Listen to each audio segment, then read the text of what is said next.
Namaku Rara. Aku bukan wanita hebat atau istimewa, aku hanya wanita biasa yang pernah mencintai seseorang dengan segenap jiwa, dan mungkin dengan kebodohan juga. Semua orang berkata aku gila saat memutuskan menikah dengan Bayu, pria yang bahkan tak punya pekerjaan tetap kala itu. Tapi aku mencintainya, dan aku percaya cinta bisa mengalahkan segalanya. Kami menikah dengan sederhana. Tanpa pesta mewah, tanpa mas kawin yang mencolok. Hanya cincin perak dan janji setia sehidup semati.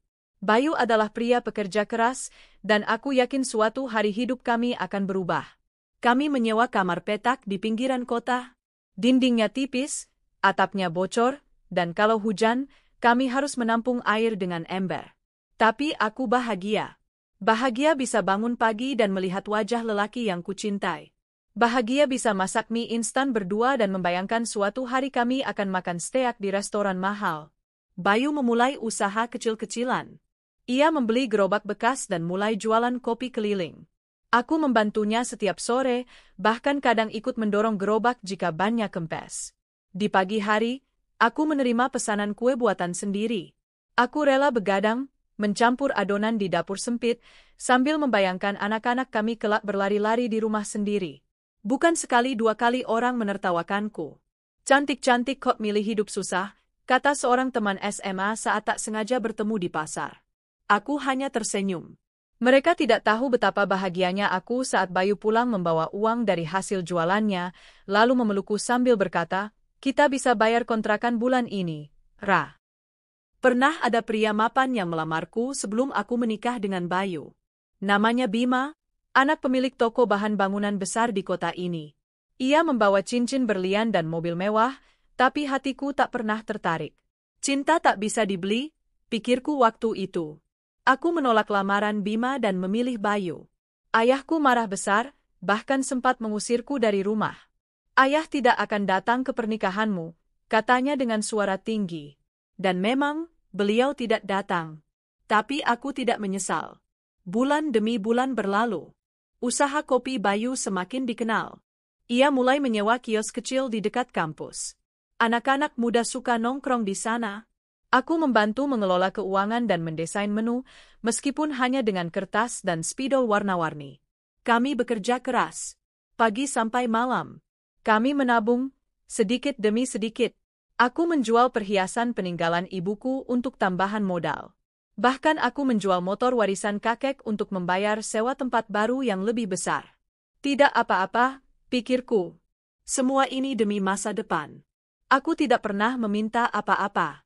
Tidak minta tas bermerek, tidak minta dibelikan make-up mahal. Aku hanya ingin bersamanya, melihatnya tumbuh menjadi pria yang sukses. Dan pelan-pelan, semua kerja keras itu membuahkan hasil.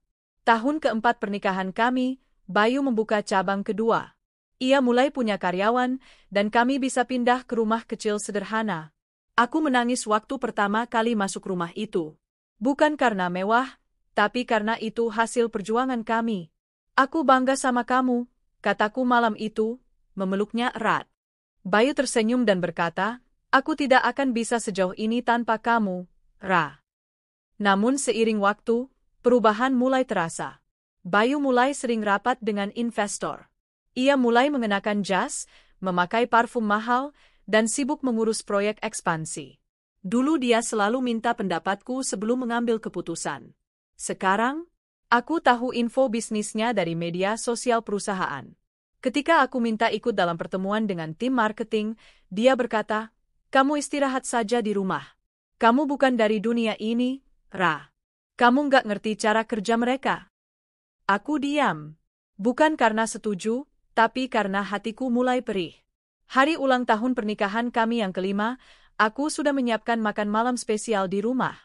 Aku memasak makanan favoritnya, mengenakan dress sederhana yang kupinjam dari tetangga. Tapi Bayu tak pulang. Malam ini ada gala dinner, Ra. Aku lupa kasih tahu, katanya lewat pesan singkat. Aku duduk sendiri di meja makan, menatap lilin yang mulai meleleh, dan makanan yang perlahan dingin. Air mata menetes tanpa izin. Sejak saat itu, Bayu semakin jauh. Ia jarang menyentuhku, bahkan jarang melihatku saat bicara. Hanya ada sisa-sisa lelaki yang dulu kucintai. Teman-temannya mulai berubah. Mereka menertawakanku diam-diam karena tampilanku yang biasa. Itu istri Bayu? Kok kayak Artya? Bisik seorang wanita di pesta pembukaan kafe cabang ketiga. Aku mendengarnya, dan itu menusuk. Tapi aku tetap bertahan. Aku percaya ini hanya fase. Sampai suatu hari, Bayu pulang dan berkata dengan tenang, "Ra, kita cerai saja." Aku tidak langsung menjawab. Rasanya seperti dihantam truk. "Apa salahku?" tanyaku lirih. "Tidak ada," jawabnya. "Kita hanya sudah tidak sejalan." Aku tidak bisa menangis saat itu. Rasanya terlalu menyakitkan bahkan untuk menangis. Aku hanya mengangguk. Bayu sudah membuat keputusannya. Dan aku tidak bisa memaksa seseorang untuk tinggal jika hatinya sudah pergi. 2 minggu setelah perceraian kami, fotonya dengan gadis muda muncul di media sosial. Namanya Salsa, selebgram lokal dengan jutaan pengikut. Usianya 10 tahun lebih muda dariku, selalu tampil modis, dan penuh gaya. Aku tersenyum pahit melihat foto mereka. Bukan karena iri, tapi karena kecewa. Aku bertaruh seluruh hidupku pada cinta, dan ternyata salah. Aku kembali ke rumah kontrakan tua milik almarhum kakek. Memulai lagi dari nol. Tapi kali ini aku sendiri. Aku mulai ikut pelatihan bisnis UMKM gratis dari pemerintah. Aku belajar digital marketing, cara membuat produk menarik, dan membangun usaha kecil. Uang pesangon yang kubawa dari hasil pernikahan kugunakan untuk membuka usaha kue rumahan. Suatu pagi, saat aku hendak mengantar pesanan kue ke kantor dinas, aku melihat seorang kakek tua terjatuh di trotoar. Orang-orang hanya lewat. Aku segera berlari menolongnya, membawanya ke klinik terdekat, dan menemaninya sampai keluarganya datang. Ternyata, kakek itu adalah Tuan William, pendiri grup perusahaan besar yang kini menaungi bisnis Bayu. Aku tidak tahu bahwa pertemuan kecil hari itu akan mengubah seluruh hidupku. Sejak pertemuanku dengan Tuan William di klinik itu, hidupku berubah arah. Bukan karena aku mengharapkan balasan, tapi karena kebaikan yang tulus selalu menemukan jalannya. Beberapa hari setelah kejadian itu, aku menerima panggilan dari sebuah nomor tak dikenal. Suaranya berat dan penuh wibawa. "Apakah ini Bu Rara, wanita yang menolong saya tempo hari?" tanyanya. "Iya, benar. Ini saya sendiri," jawabku, bingung. "Saya Tuan William. Saya ingin mengundang Ibu makan siang, sebagai bentuk terima kasih. Apakah Ibu bersedia?" Aku sempat ragu, tapi kemudian aku mengangguk. Ini bukan tentang balas jasa. Aku hanya ingin tetap menjalin kebaikan yang tak sengaja hadir di hidupku yang sunyi ini. Pertemuan itu berlangsung hangat. Tuan William tidak seperti pengusaha kebanyakan. Ia bijak, ramah, dan sangat memperhatikan setiap kata yang kuucapkan. Ia tampak benar-benar tertarik saat aku menceritakan usahaku yang baru, menjual kue kering dan bolu kukus buatan rumah. "Menurut saya, wanita seperti Ibu harus diberi kesempatan lebih besar," katanya sambil menyeruput tehnya. "Apakah Ibu bersedia membantu program UMKM kami?" Aku tertegun. "Maksudnya saya akan dipekerjakan di perusahaan Bapak?" "Bukan sekadar bekerja. Saya ingin Ibu menjadi konsultan bidang pengembangan UMKM. Kami butuh orang yang mengerti dunia bawah dan bisa naik ke atas. Dan saya melihat itu ada pada Ibu." Tanpa kusangka, beberapa minggu kemudian aku sudah bekerja di kantor pusat grup perusahaan milik keluarga Tuan William. Disinilah untuk pertama kalinya aku mengenal Leonardo, putra tunggal Tuan William, yang kini menjabat sebagai CEO. Usianya mungkin tak jauh dari Bayu, tapi caranya bicara, gestur tubuh, dan tatapan matanya sangat berbeda. Ada ketenangan sekaligus kekuatan dalam dirinya. Saat kami bertemu pertama kali, dia hanya mengangguk singkat dan berkata, "Ayahku sangat menghormati Ibu. Maka aku pun akan menghormati Ibu." Aku tertawa pelan. "Saya hanya wanita biasa, Pak. Mungkin saya tidak cukup pantas berada di sini." Ia menatapku, tajam namun tidak menghakimi. "Jangan pernah meremehkan apa yang bisa dilakukan oleh wanita yang telah melalui badai dan tetap berdiri tegak." Sejak saat itu, aku ditempatkan di Departemen CSR dan Program Pembinaan Wirausaha Kecil. Tugasku adalah mendampingi para ibu rumah tangga dan perempuan korban PHK untuk membuka usaha kecil. Aku mencintai pekerjaan ini. Setiap hari rasanya seperti terapi, Aku menyembuhkan lukaku sambil membantu orang lain berdiri. Sementara itu, dari jauh, aku mendengar kabar Bayu dan Salsa. Mereka terlihat bahagia di media sosial. Salsa kerap memamerkan tas branded, perjalanan liburan, dan rumah mewah mereka. Tapi aku bisa melihat sesuatu di balik mata Bayu. Senyumnya kosong. Matanya tak berpendar seperti dulu. Suatu hari aku bertemu seorang mantan pegawai Bayu di pelatihan yang kuadakan. Tanpa kutanya, ia berkata lirih, "Ibu beruntung sudah keluar dari hidup Pak Bayu." Sekarang beliau cepat marah, tidak seperti dulu. Semua harus sempurna, semua harus tunduk. Mungkin karena terlalu dikejar ambisi.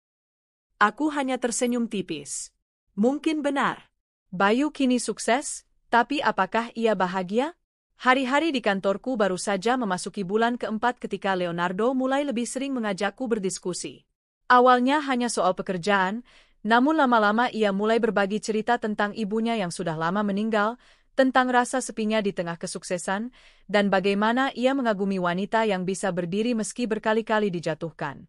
Setiap kali melihat Ibu Rara, saya merasa manusia itu memang bisa bangkit dari keterpurukan, katanya suatu malam di rooftop kantor, ketika kami selesai rapat dengan tim luar kota. Aku terdiam, tak tahu harus menjawab apa. Tapi dalam hati kecilku, aku mulai merasa ada seseorang yang benar-benar melihatku. Bukan hanya sebagai mantan istri orang sukses, tapi sebagai perempuan yang pernah patah dan kini sedang tumbuh kembali.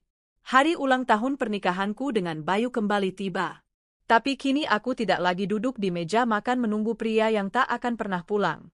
Hari itu, aku berada di atas panggung memberikan sambutan di acara penganugerahan UMKM terbaik.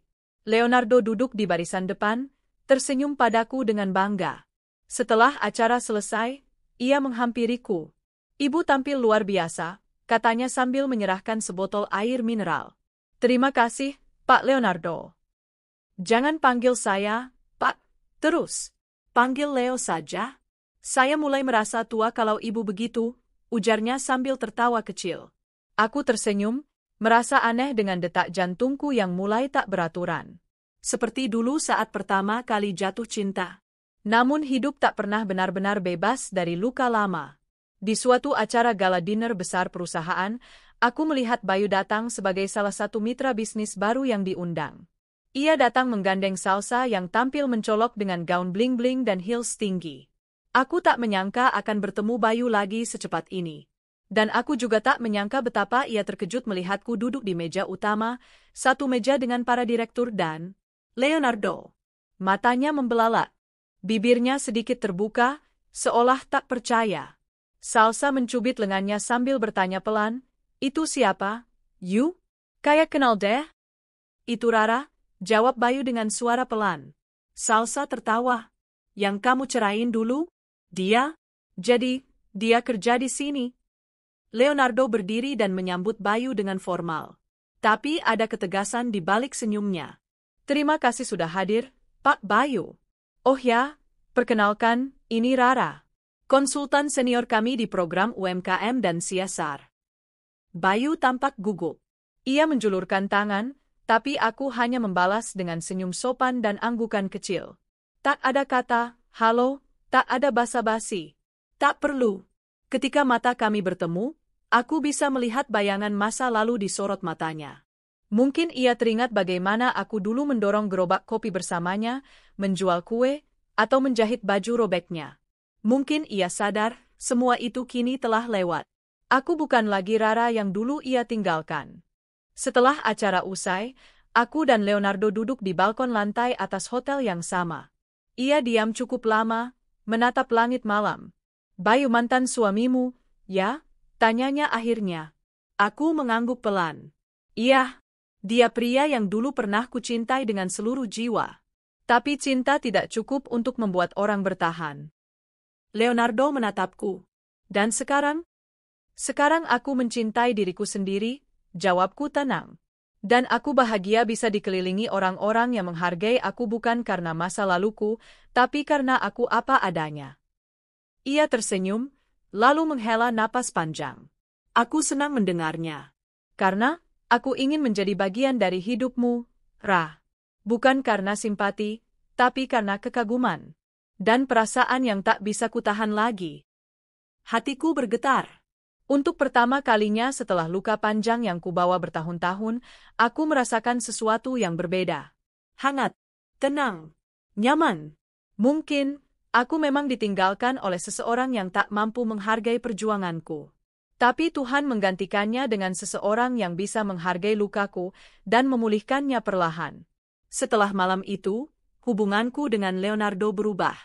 Bukan menjadi terlalu romantis, bukan pula langsung menjadi hubungan asmara. Tapi ada sesuatu yang berbeda di antara kami, sesuatu yang tak bisa dijelaskan dengan kata-kata. Semacam getaran tenang yang muncul setiap kali kami berbicara, semacam rasa nyaman yang tak perlu dipaksakan. Aku mencoba menjaga jarak. Luka yang pernah kutanggung dari Bayu belum sepenuhnya sembuh. Tapi aku juga tak ingin menutup pintu bagi seseorang yang tulus datang tanpa mengusik masa lalu. Leonardo tak pernah terburu-buru. Ia tidak seperti pria lain yang hanya tertarik pada tampilan luar atau pencapaian. Ia memperhatikan detail kecil. Ia ingat warna bunga favoritku. Ia tahu kapan aku lelah hanya dari caraku memegang cangkir. Ia tahu kapan aku butuh diam, dan kapan aku butuh bicara. Jika aku bisa memilih satu hal untuk kujaga, katanya suatu sore saat kami makan siang bersama di taman kantor, aku ingin menjaga senyummu, Ra. Senyummu membuat hatiku tenang. Aku hampir tersedak. Bukan karena kalimatnya terlalu manis, tapi karena aku tidak menyangka akan mendengar kata-kata semacam itu lagi, setelah bertahun-tahun hidup dengan pria yang bahkan lupa ulang tahunku. Suatu hari, undangan peluncuran cabang kafe baru Bayu sampai ke meja kantor. Rupanya sebagai mitra kerja grup usaha kami, Bayu ingin semua jajaran direksi hadir. Termasuk aku. Aku membaca surat undangan itu tanpa ekspresi. Tapi hatiku terasa berdenyut. Kalau kamu tidak ingin datang, aku bisa wakili, kata Leonardo lembut. Aku menggeleng. Aku harus datang. Ini bukan soal Bayu. Ini soal martabatku sendiri. Leonardo memandangku lama, lalu mengangguk. Hari peluncuran kafe itu datang. Aku datang bersama Leonardo dan beberapa direksi lainnya. Begitu turun dari mobil, beberapa wartawan langsung mengarahkan kamera. Aku, yang dulunya dianggap tak lebih dari bayangan, kini berdiri sejajar dengan para petinggi. Bayu melihatku dari jauh. Matanya membulat. Ia seperti menelan sesuatu yang pahit. Salsa yang berada di sampingnya langsung mengerutkan dahi begitu melihat aku digandeng Leonardo. Dia mantan istrimu, kan? Bisik Salsa pelan, dengan nada tak percaya. Bayu tidak menjawab. Acara berlangsung meriah. Tapi di antara semua orang yang tertawa dan bersorak, aku melihat bagaimana pandangan Bayu berkabut. Ia tampak seperti orang yang kehilangan arah. Saat waktu makan malam tiba, tanpa sengaja kami duduk semeja, aku, Leonardo, Bayu, dan Salsa. Situasi yang canggung? Tentu saja. Tapi aku tetap tersenyum. Aku sudah terlalu sering melewati hari-hari yang lebih sulit dari ini.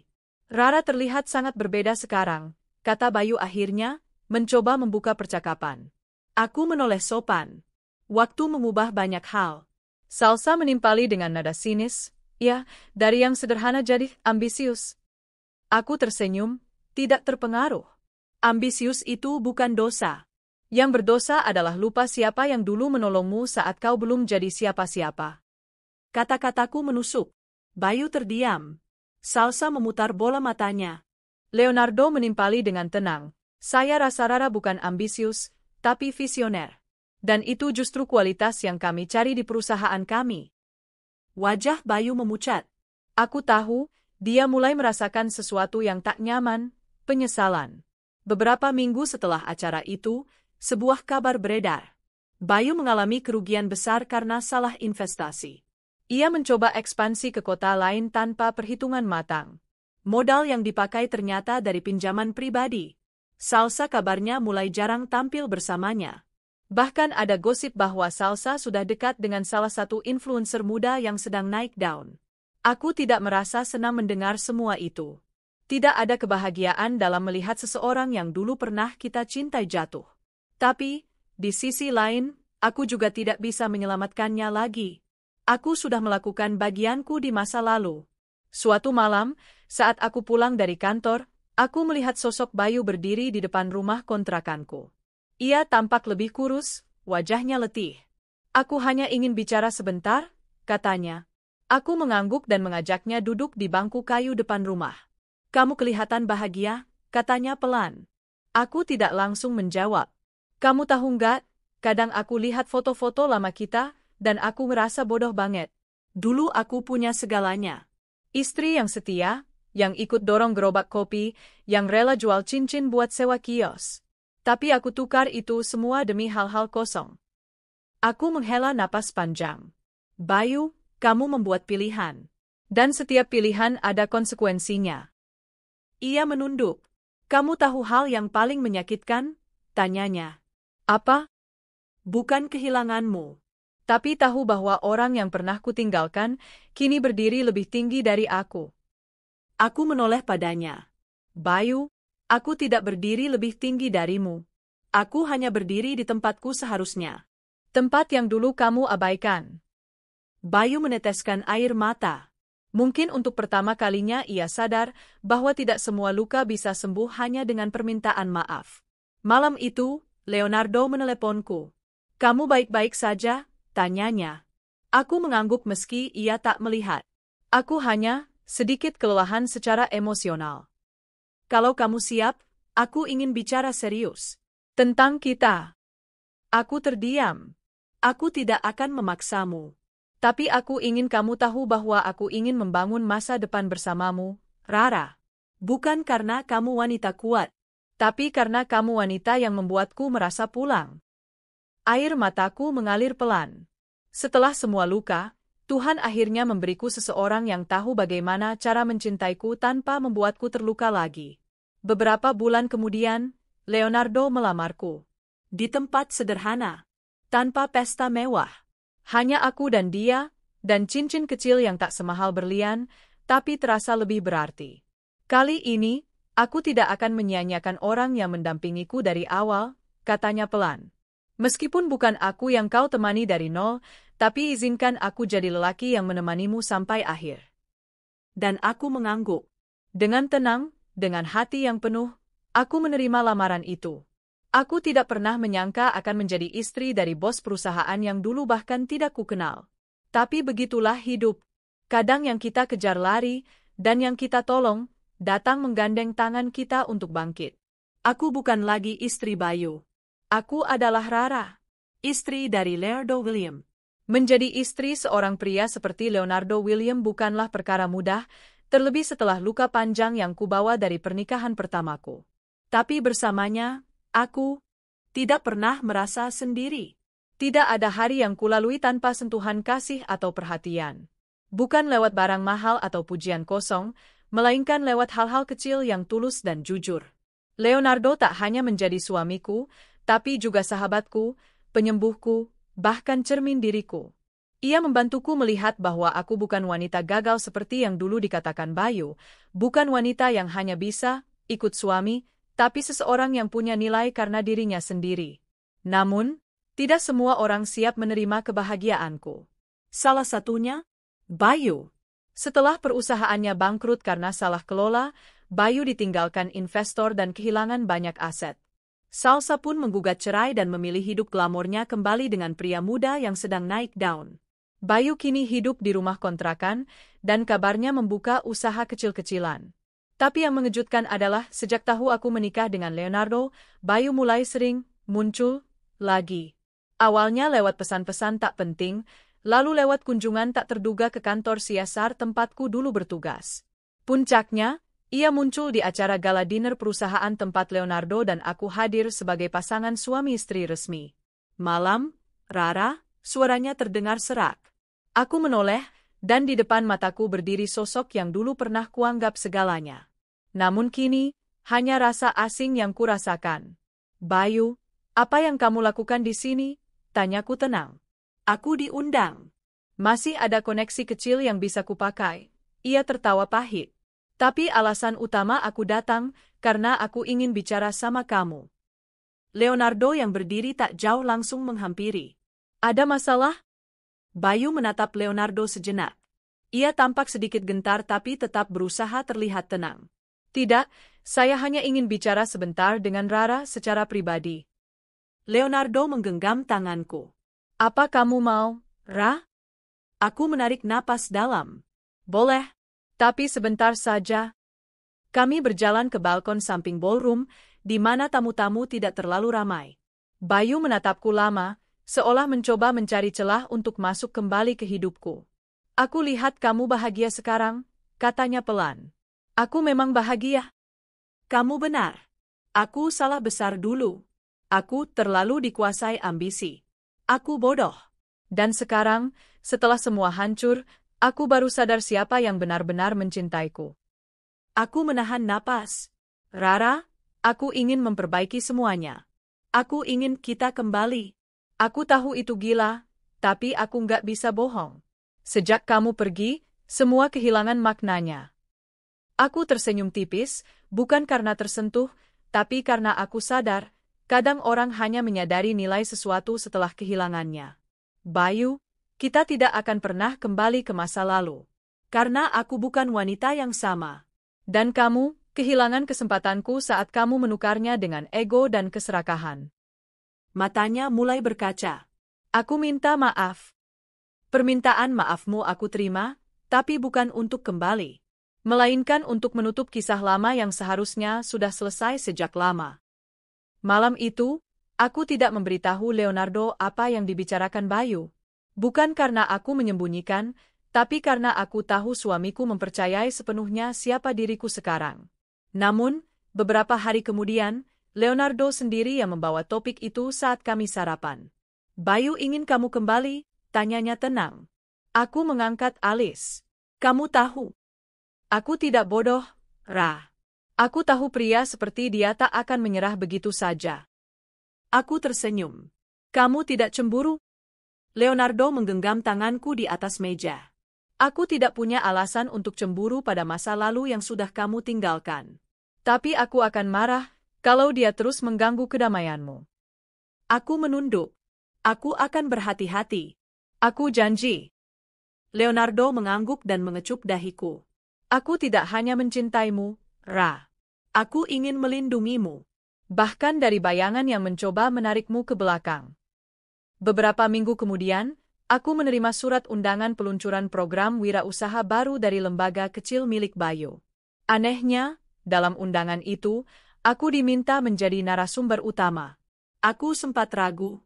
Tapi setelah berdiskusi dengan Leonardo dan tim, akhirnya aku datang. Bukan untuk Bayu, tapi untuk para wanita yang menjadi peserta pelatihan. Aku tidak mau kepentingan pribadi menghentikan langkahku untuk berbagi ilmu. Saat naik ke panggung dan melihat Bayu duduk di kursi paling depan, aku tahu ini bukan hanya forum pelatihan. Ini pembuktian. Aku berbicara tentang perjuangan perempuan yang sering disepelekan, tentang bagaimana peran seorang istri bukan hanya membantu, tapi ikut membangun dari akar. Dan bahwa kesetiaan perempuan tidak boleh disia-siakan.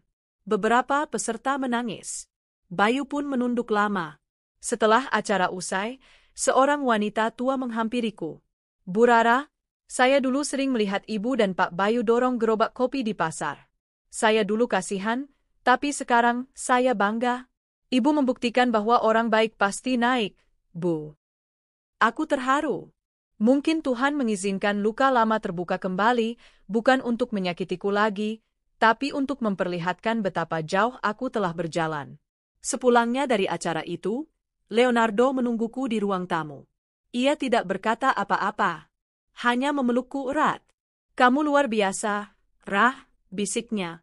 Bahkan ketika kamu kembali melihat luka lamamu, kamu tidak gentar. Kamu menatapnya dan melewatinya. Malam itu, kami duduk berdua di balkon rumah.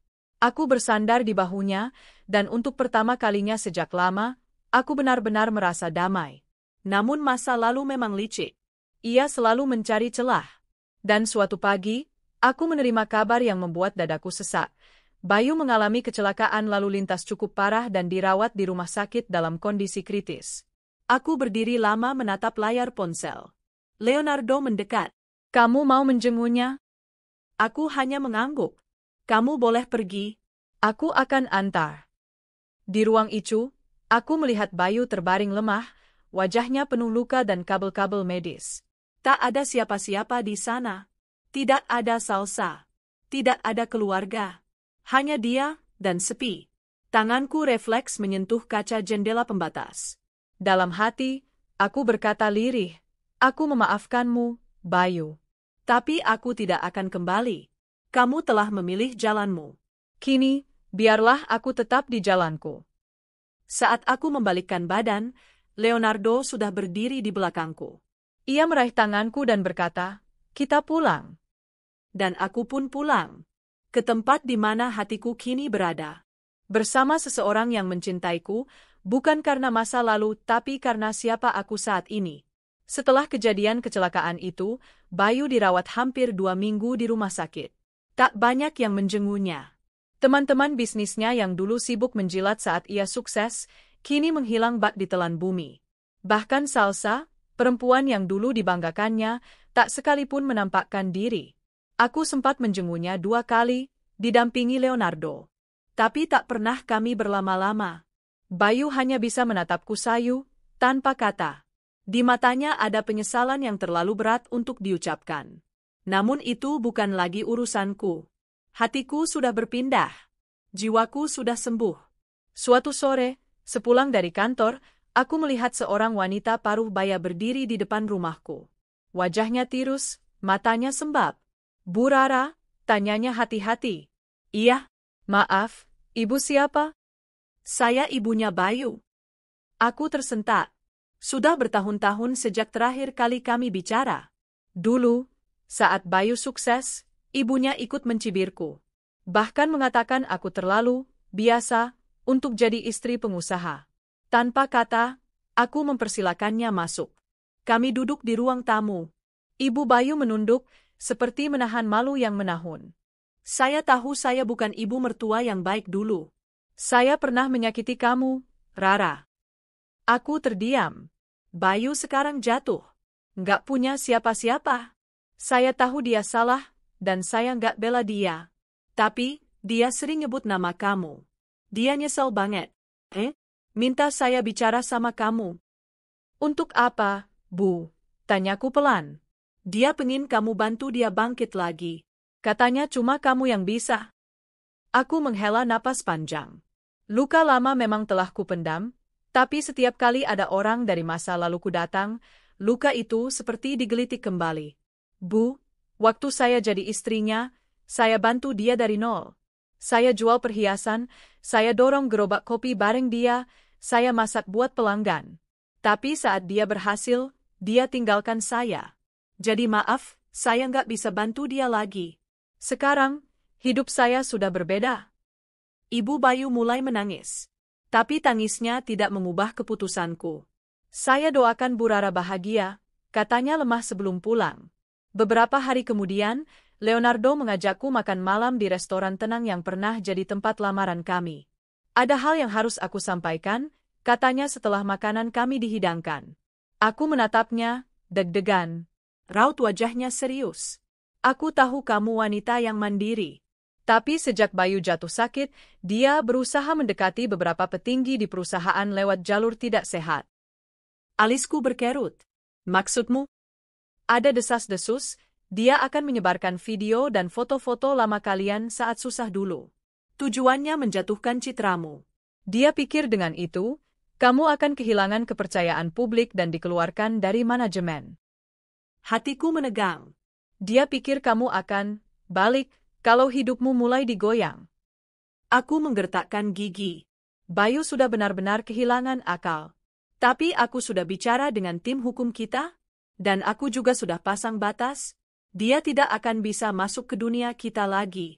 Aku janji, Ra. Aku mengangguk, merasa campur aduk antara marah, sedih, dan geli. Bagaimana mungkin pria yang dulu kubantu mati-matian kini justru mencoba menghancurkan reputasiku? Tapi Leonardo, seperti biasa, menggenggam tanganku. Aku tahu kamu kuat, tapi kamu tidak harus hadapi semua ini sendiri. Sekarang kamu punya aku.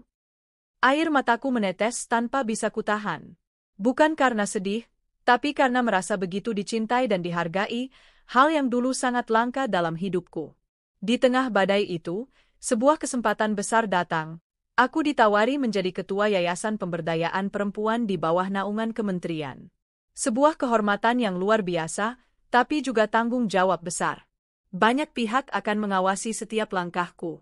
Salah satu syarat utamanya, bersih dari konflik pribadi yang bisa mencoreng reputasi. Tentu saja, Bayu menjadi bayangan ancaman itu. Leonardo menyarankan agar aku tidak gentar. Kalau kamu layak, mereka akan melihat itu dari karyamu, bukan dari masa lalumu. Aku tersenyum. Kamu tahu, kadang aku heran, kenapa Tuhan mengganti satu lelaki dengan lelaki yang 100 kali lebih baik. Leonardo meraih tanganku. Karena kamu juga 100 kali lebih baik dari perempuan manapun yang pernah aku temui. Suatu hari, saat aku mengisi seminar tentang perempuan dan ketahanan ekonomi, Bayu muncul lagi. Bukan sebagai penonton, tapi memaksa naik ke atas panggung saat sesi tanya-jawab. Petugas keamanan langsung menahannya, tapi ia berseru, "Rara, aku mohon satu kesempatan terakhir." Ruangan gaduh. Kamera wartawan mulai menyorot. Aku berdiri, menenangkan semua orang. Tenang. Biar saya yang hadapi. Leonardo yang duduk di barisan depan tampak gelisah, tapi aku memberi isyarat bahwa aku baik-baik saja. Bayu menatapku dari jarak 3 meter. Tubuhnya tampak lebih kurus. Rara, aku sadar semua ini salahku. Aku kehilangan kamu, bukan karena takdir, tapi karena kebodohanku sendiri. Aku menatapnya tanpa emosi. Aku datang bukan untuk minta kembali. Aku tahu itu tidak mungkin. Tapi aku minta maaf, dari hati paling dalam. Ruangan hening. Aku mengambil mikrofon. Suaraku bergetar, tapi tegas. Saya menerima permintaan maaf Anda, Bayu. Tapi bukan karena Anda pantas mendapatkannya. Saya memaafkan karena saya ingin hidup saya bebas dari beban.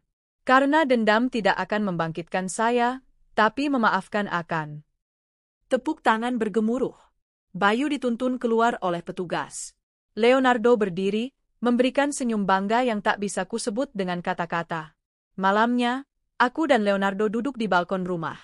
Bintang bersinar cerah di langit. Aku bangga padamu, katanya pelan. Aku menyandarkan kepala di bahunya. Aku merasa baru benar-benar bebas hari ini. Aku sadar, kebahagiaan bukan tentang membalas, tapi tentang membangun hidup yang baru. Leonardo mengusap rambutku lembut. Dan kamu sudah membangunnya. Dari reruntuhan. Kini kamu berdiri di atas menara kekuatanmu sendiri. Aku memejamkan mata. Dalam hati, aku berterima kasih pada hidup yang mengajariku lewat rasa sakit, bahwa ternyata, kehilangan kadang adalah pintu menuju kebahagiaan. Hari itu, aku baru saja pulang dari sebuah diskusi panel nasional saat Leonardo menungguku di ruang tamu. Wajahnya tidak seperti biasanya. Ada kegelisahan yang ia sembunyikan di balik senyum tenangnya. Ada yang ingin aku ceritakan, katanya pelan. Aku duduk di sebelahnya. Apa? Leonardo menarik napas panjang. Beberapa hari lalu, mantan tunanganku datang dari luar negeri. Aku membeku. Mantan tunangan? Iya. Namanya Clarissa. Kami bertunangan 7 tahun lalu, sebelum aku pindah ke Indonesia dan membangun perusahaan di sini.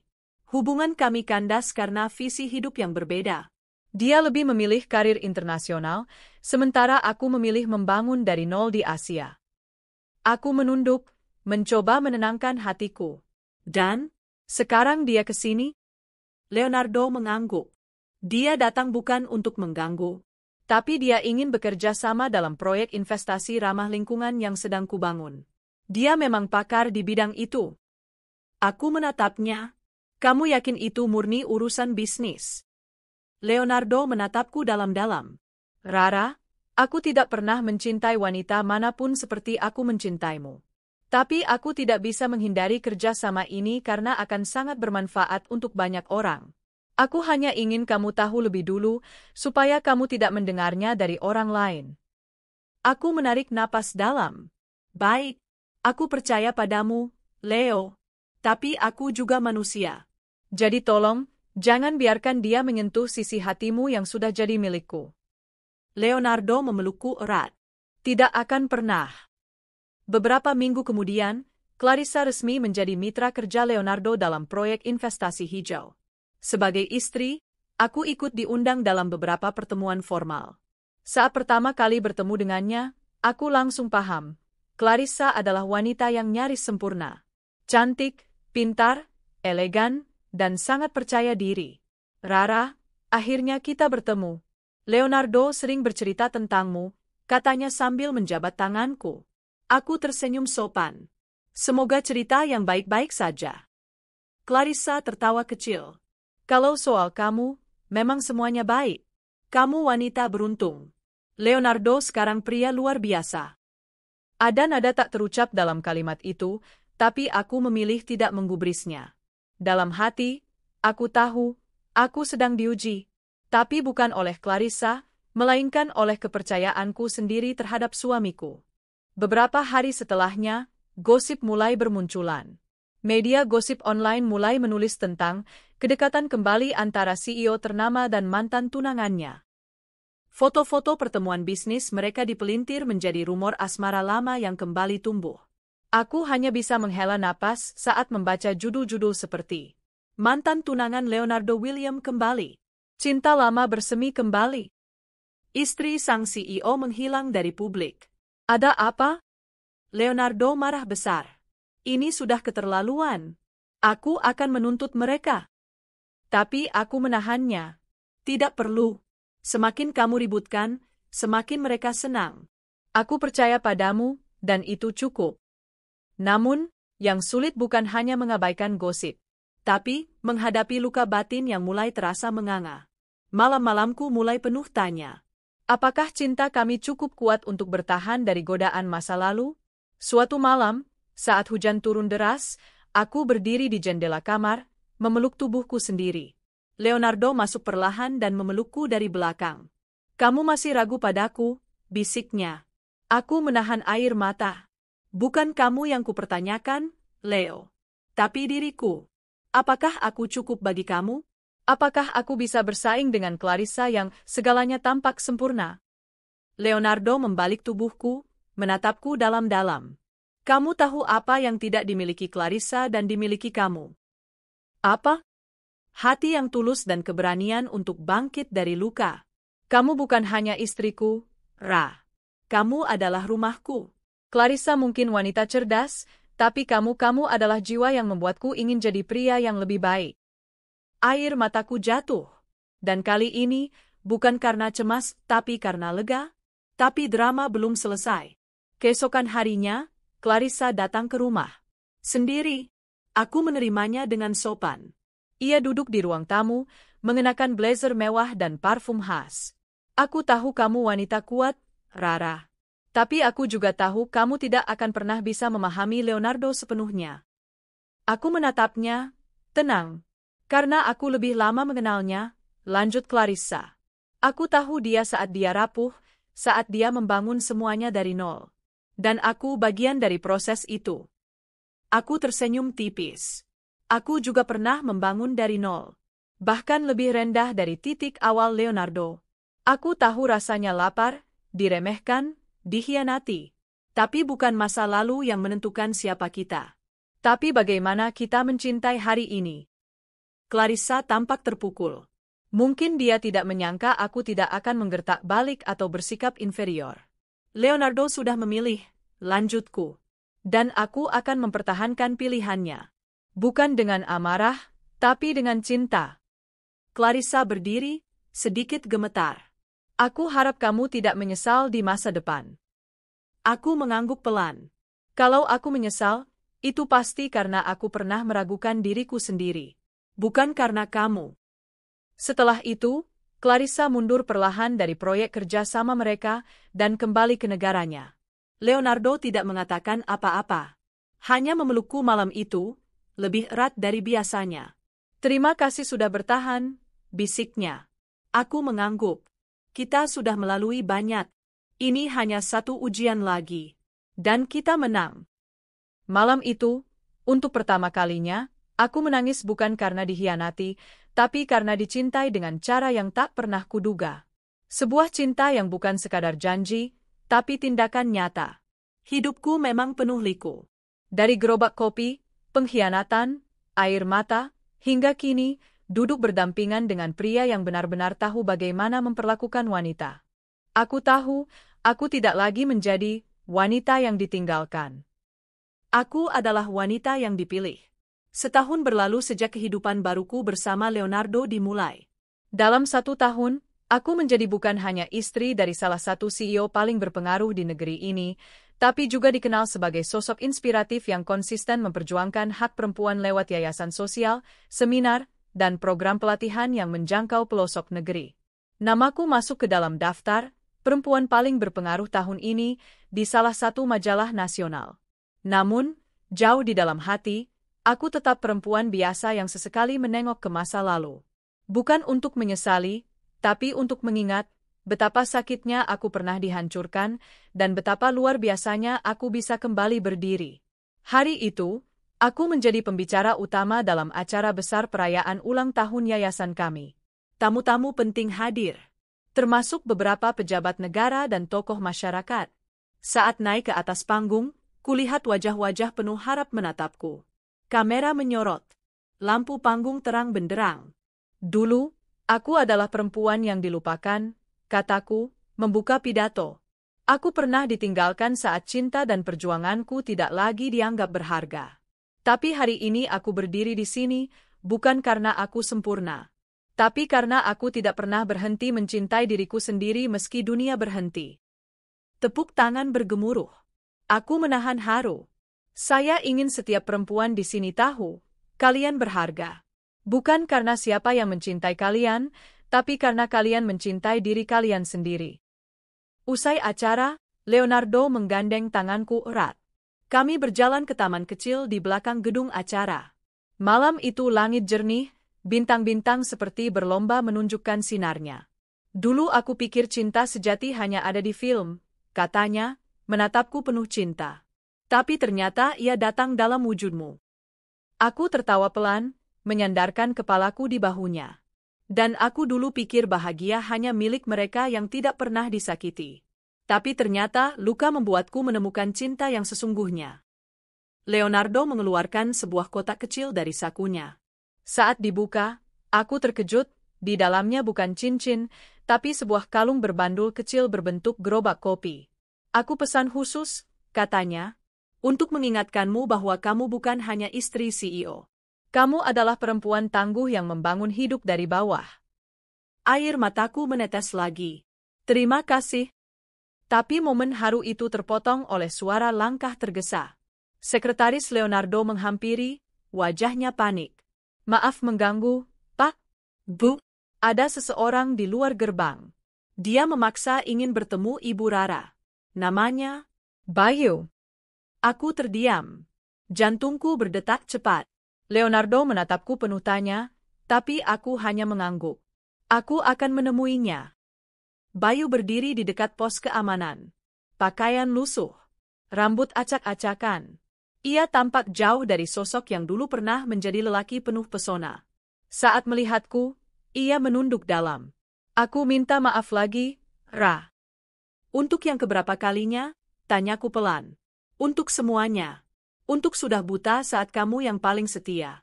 Untuk menyia-nyiakan kamu. Untuk menyakiti kamu. Aku menghela napas. Bayu, aku sudah memaafkan kamu sejak lama. Tapi aku tidak ingin membawa masa lalu lagi ke masa kini. Bayu mengangguk. Tapi matanya masih menatapku seakan memohon. Aku kehilangan semuanya, Rah. Perusahaan bangkrut. Salsa meninggalkan aku. Bahkan rumah yang kita bangun dulu, sudah disita bank. Aku menelan ludah. Ada rasa perih melihatnya seperti itu, tapi tidak ada lagi simpati yang sama seperti dulu. Aku datang bukan untuk minta kembali.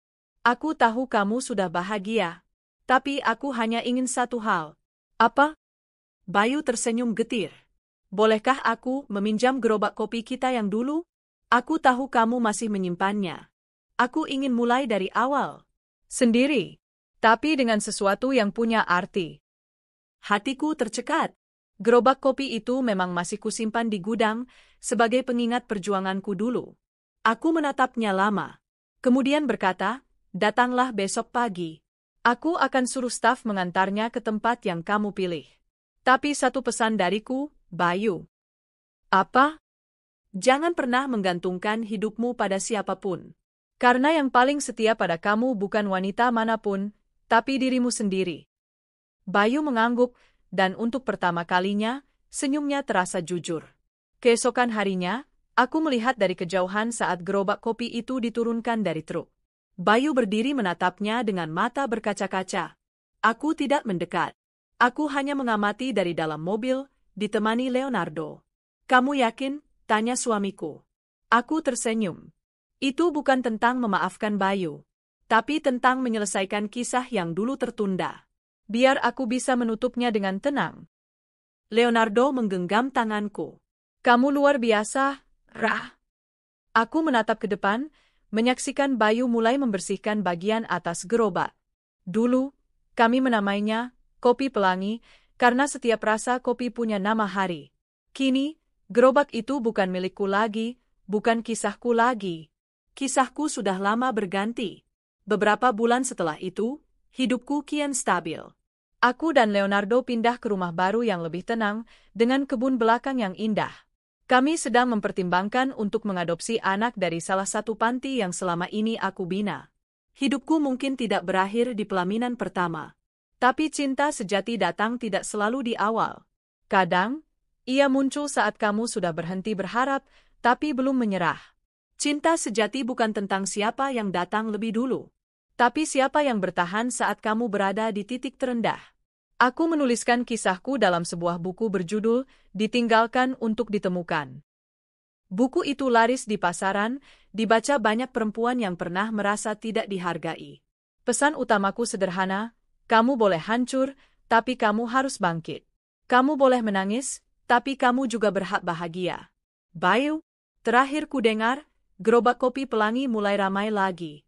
Ia membuka di sudut taman kota, melayani orang-orang yang sibuk mencari kehangatan dari secangkir kopi. Kadang aku melihat fotonya tersebar di media sosial.